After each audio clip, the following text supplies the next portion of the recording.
When we started working on Witcher 3, we thought that we should experiment with some other kind of minigame. There was this card game mentioned in the books called Gwent that the dwarves were playing.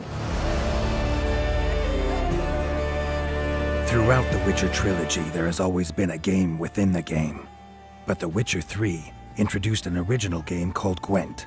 Inspired by collectible card games, this turn-based game of strategy and chance quickly resonated with players. We actually got a lot of messages from our fans, both to the tech support and comments on YouTube, on Facebook, for Gwent to become a standalone game. They liked it so much within The Witcher that they wanted to play more of it.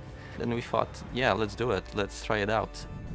From its debut in the taverns of The Witcher 3, it proved popular enough to warrant its own standalone multiplayer game. Gwent, the Witcher card game. That was a good game. Yeah. However, in a world as big as The Witcher's, there are many more stories beyond the adventures of Geralt of Rivia, and CD Projekt Red saw Gwent as a completely unique way of telling a brand new tale. What was once intended to be a single-player mode for Gwent grew to become a standalone game in its own right, and Thronebreaker, The Witcher Tales, was born.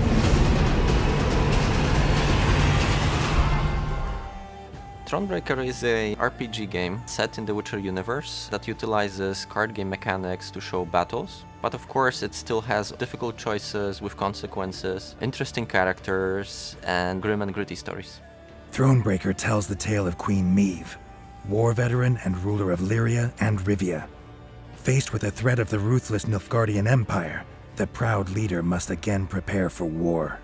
Meve is such a different character from Geralt. She's a queen of Lyria and Rivia. She is faced with all these different kinds of dilemmas compared to what Geralt had to decide between.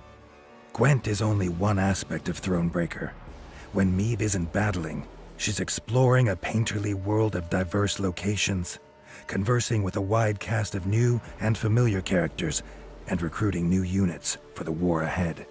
We first thought about how to build narration in that game, and since it's a simpler game than The Witcher was, it's not fully 3D, we felt that the form of storybook would actually fit in very nicely. What Thronebreaker shares in common with The Witcher is a sense of genuine consequence. As a queen, Meve's decisions are judged by her subjects and her soldiers, which can completely change the way she is perceived as a ruler. Meve can also recruit companions, her relationship with whom is ever perilous. So if they disagree with something that Meve did, they will basically leave you. There are situations where they can die, so this is also something to consider. It impacts the way her kingdom will be shaped in the end. With a story that will take some players over 30 hours to complete, fully voiced narration and dialogue, and gameplay that takes its influences from both The Witcher and Gwent, Thronebreaker on PS4 is an RPG unlike any other. A lot of people who played the game felt that, they had this syndrome of just one more Gwent battle, just one more dialogue, and it pushes you forward. And I think that in general we want to achieve when we make games. We want players to have fun with it and to want to play more of it.